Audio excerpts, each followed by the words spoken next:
देखो बेटा टॉपिक का नाम है इलेक्ट्रोनेगेटिविटी। कल भी बता दिया था मैंने वैसे पेज, आज दोबारा रिपीट कर देता हूँ।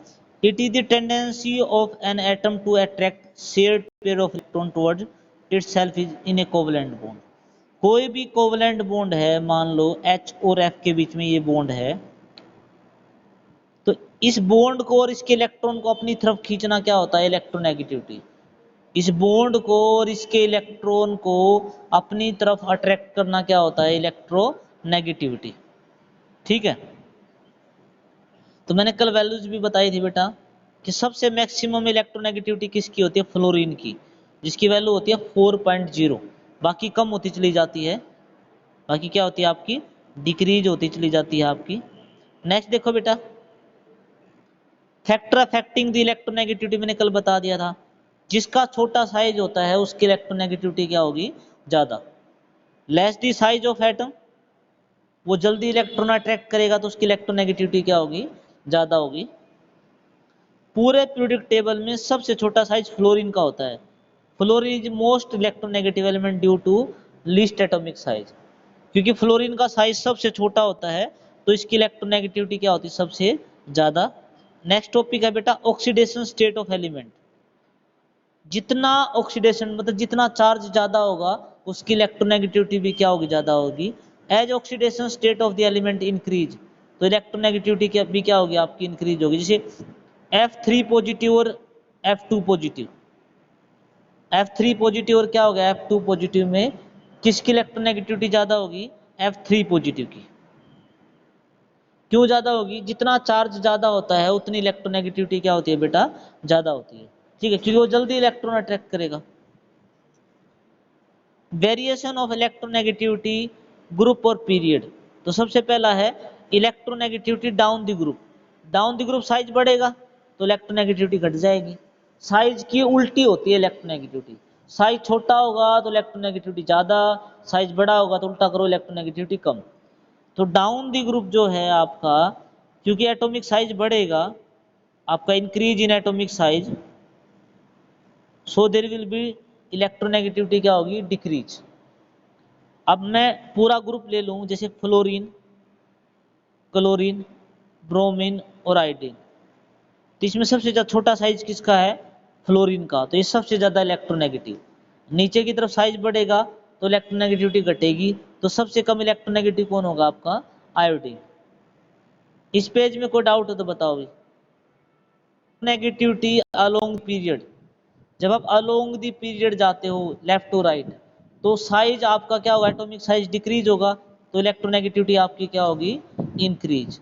तो अलोंग द पीरियड जाते हो, इसी कारण बोरोन से ज़्यादा इलेक्ट्रोनेगेटिविटी कार्बन की होगी, कार्बन से ज़्यादा नाइट्रोजन की, फिर ऑक्सीजन की, और सबसे ज़्यादा किसकी हो जाएगी? आपकी फ्लोरीन की।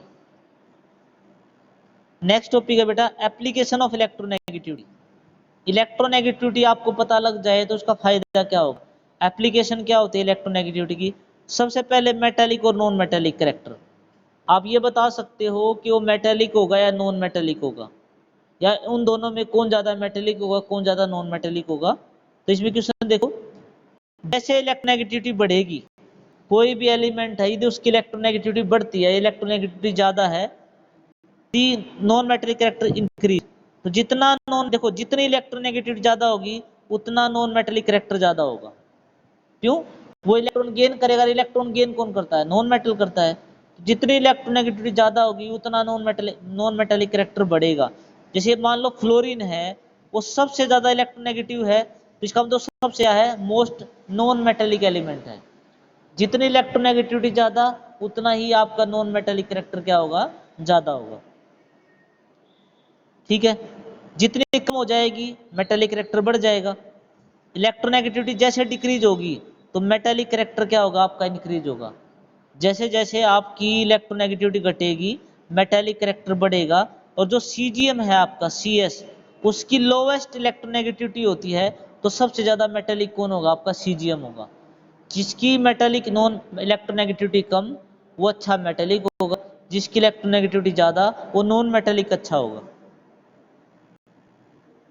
नेक्स्ट है आपका polar and non polar bond. Polar and non polar bond. Polar bond क्या होता है? जिसमें चार्ज, जैसे HCl है, तो इस पे स्लाइटली पॉजिटिव चार्ज, इस पे स्लाइटली नेगेटिव चार्ज। इस तरह का जो बॉन्ड्स होते हैं वो होते हैं पोलर। एच एच के बीच में, सीएल सीएल के बीच में जहां चार्ज क्रिएट नहीं होता वो होते हैं आपके नॉन पोलर बॉन्ड। वो क्या होते हैं आपके नॉन पोलर बॉन्ड। तो देखो हेडिंग क्या है आपकी, polar and non polar bond. ये बोलता है if two atoms in a molecule are same with same electronegativity, ये दो एलिमेंट हैं वो दोनों सेम हैं, उनकी इलेक्ट्रोनेगेटिविटी सेम है, then they form non covalent molecule, या उस बॉन्ड को क्या बोलेंगे, नॉन पोलर बॉन्ड। यदि आपके दोनों एलिमेंट सेम हैं, दोनों की इलेक्ट्रोनेगेटिविटी सेम है मॉलिक्यूल में, तो चार्ज को क्रिएट नहीं कर सकते, तो हमेशा क्या रहेंगे आपके नॉन पोलर मॉलिक्यूल या नॉन पोलर बॉन्ड। एग्जाम्पल देखो, जैसे H2 और Cl2, HH Cl, तो सेम एटम हो गए, सेम इलेक्ट्रोनेगेटिविटी होगी, कोई चार्ज सेपरेशन नहीं होगा। चार्ज सेपरेशन नहीं होगा तो ये कैसे मॉलिक्यूल होंगे आपके, नॉन पोलर। इस पेज में कोई डाउट हो तो बताओ बेटा।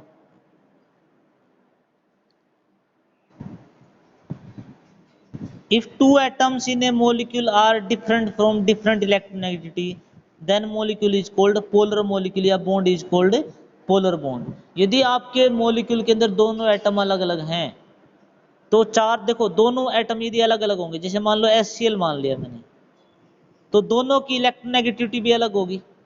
यदि दोनों मॉलिक्यूल में दोनों एटम अलग अलग है तो उनकी इलेक्ट्रोनेगेटिविटी भी क्या होगी, अलग अलग होगी। तो इस पे नेगेटिव चार्ज आएगा, इस पे कैसा चार्ज आएगा, पॉजिटिव। तो इस तरह से जब चार्ज सेपरेशन होता है, अलग अलग पॉजिटिव नेगेटिव चार्ज आता है, तो इसको क्या कौन सा बॉन्ड बोलते हैं आपका, पोलर बॉन्ड। जब चार्ज सेपरेशन क्या हो, अलग अलग हो। अगला है बेटा पीरियोडिक ट्रेंड इन वैलेंस इलेक्ट्रॉन और वैलेंसी। आपको वैलेंस इलेक्ट्रॉन और वैलेंसी के बारे में बताना है। Along the period down the group, आपको वैलेंस इलेक्ट्रॉन और किसके बारे में बताना है, वैलेंसी के बारे में। तो वैलेंस इलेक्ट्रॉन क्या होते हैं बताओ, the electron present in the outermost shell of atom is called valence electron. Last shell में जो इलेक्ट्रॉन प्रेजेंट होते हैं, जो लास्ट सेल में जो इलेक्ट्रॉन प्रेजेंट होते हैं वो होते हैं आपके वैलेंस इलेक्ट्रॉन। जैसे सोडियम है, सोडियम का एटॉमिक नंबर 11, तो 2 8 1, तो इसके वैलेंस इलेक्ट्रॉन हो गया 1, ये आपने पढ़ भी रखा है। इसके लास्ट सेल में कितने इलेक्ट्रॉन है, सोडियम के लास्ट सेल में 1, तो इसके वैलेंस इलेक्ट्रॉन कितना हो गया बेटा, 1 हो गया। क्लोरीन है 17 2 8 7, तो वैलेंस इलेक्ट्रॉन कितने हो गए, 7। तो लास्ट सेल में जितने आपको इलेक्ट्रॉन दिखेंगे वो आपके क्या होंगे, वैलेंस इलेक्ट्रॉन। वैलेंसी क्या होता है बताओ, वैलेंसी होता है नंबर ऑफ इलेक्ट्रॉन लूज और gain by an atom to complete its octet is called valency. अपना लास्ट सेल पूरा करने के लिए जितने कोई इलेक्ट्रॉन लूज या गेन करता है ऑक्टेट पूरा करने के लिए, वो क्या होते हैं, उसके वैलेंसी। जैसे एग्जांपल देखो, सोडियम का एटॉमिक नंबर होता है 281, तो ये लास्ट सेल में 2 इलेक्ट्रॉन देता है, 1 इलेक्ट्रॉन देगा, तो इसकी वैलेंसी हो जाएगी 1। क्लोरीन 1 इलेक्ट्रॉन गेन करता है, 287 हो गया, तो कितने इलेक्ट्रॉन गेन करेगा, 1, तो इसकी वैलेंसी 1। जितने इलेक्ट्रॉन कोई देता है या लेता है अपने लास्ट सेल को पूरा करने के लिए, वो क्या होती है, वैलेंसी। सोडियम के लास्ट में 1 एक्स्ट्रा होता है 281, तो ये 1 इलेक्ट्रॉन देता है, तो इसकी वैलेंसी 1 हो गई। और क्लोरीन को 1 इलेक्ट्रॉन की जरूरत है 287, तो लास्ट में 8 करने के लिए 1 इलेक्ट्रॉन लेगा, तो इसकी वैलेंसी भी कितनी होगी, 1। इसमें डाउट है तो बताओ, बोलो भाई, इस पेज में कोई डाउट है तो बोलो। Valence electrons and valency along the period. तो सबसे पहले क्या बताना है, जब आप अलोंग द पीरियड जाते हो तो वैलेंसी पे क्या फर्क पड़ता है। जब आप कैसे जाते हो, अलोंग द पीरियड जाते हो तो वैलेंसी पे क्या फर्क पड़ता है। पहले अलोंग द पीरियड जाओ, देखो अलोंग द पीरियड बोरोन होगा, उसके बाद कार्बन आएगा, फिर नाइट्रोजन आएगा, फिर ऑक्सीजन आएगा, फिर फ्लोरीन आएगा, नियोन आएगा, ठीक है। अब इनकी इलेक्ट्रॉनिक कॉन्फ़िगरेशन लिखो। बोरोन का एटॉमिक नंबर 5 2 3, कार्बन का 6 2 4, नाइट्रोजन 2 5, ऑक्सीजन 8 है तो 2 6, फ्लोरीन 2 7 और नियोन 2 8। ये इनकी कॉन्फ़िगरेशन होगी। बोरोन की 2 3, कार्बन की 2 4, नाइट्रोजन की 2 5, ऑक्सीजन की 2 6, फ्लोरीन की 2 7 और नियोन की 2 8, ठीक है। अब इनके बैलेंस इलेक्ट्रॉन बताओ।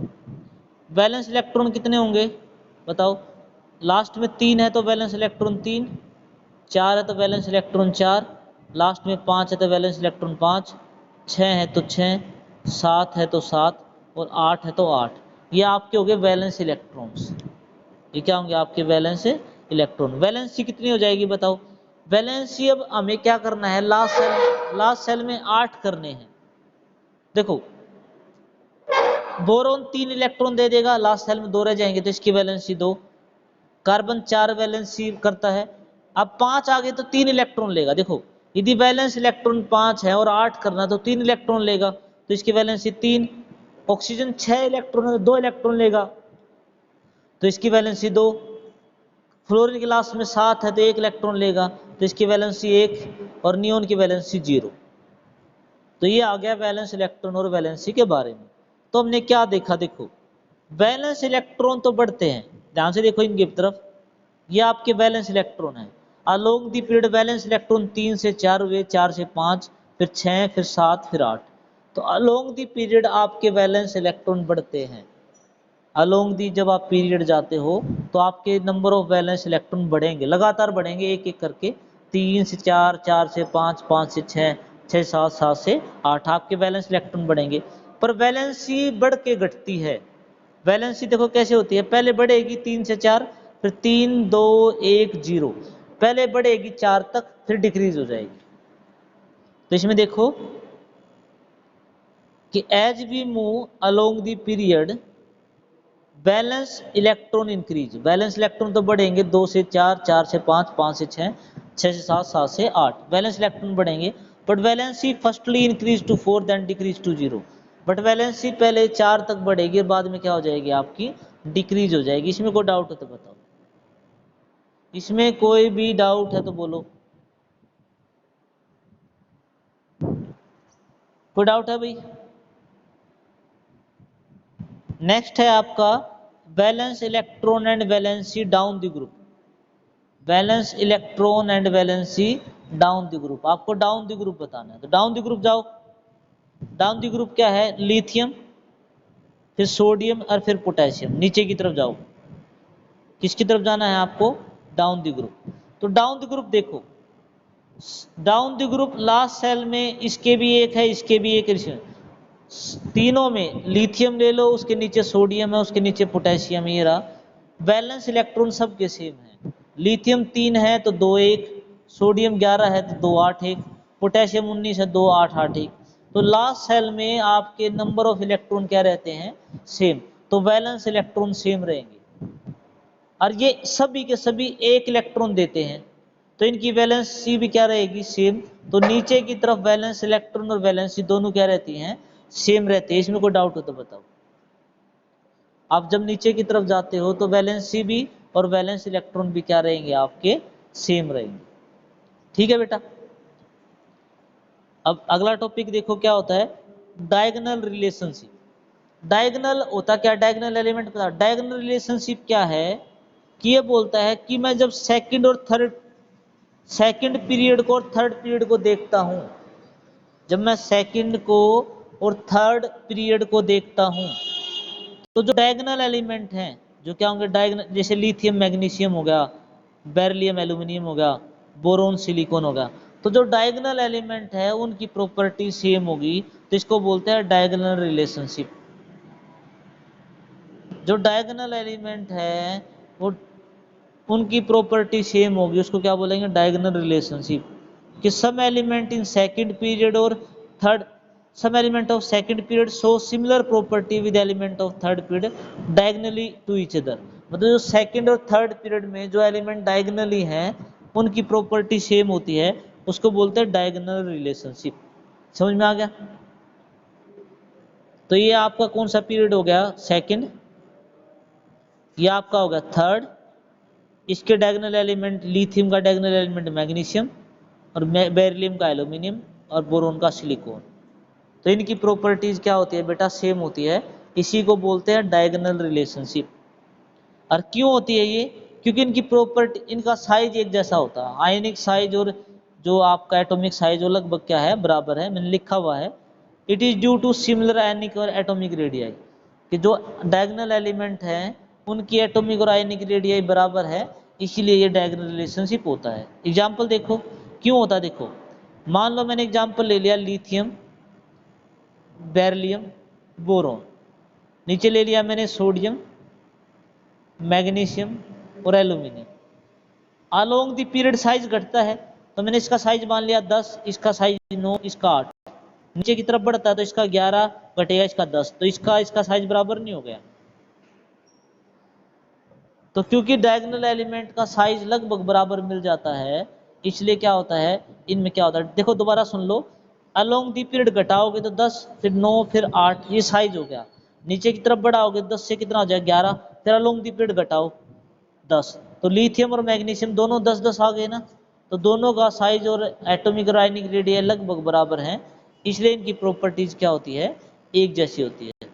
तो आज के लिए इतना ही करना है बेटा, कल ये चैप्टर खत्म हो जाएगा। तो इसमें कोई डाउट हो तो बताओ, कल इस चैप्टर को खत्म कर दूंगा, इसमें कोई डाउट हो तो बोलो।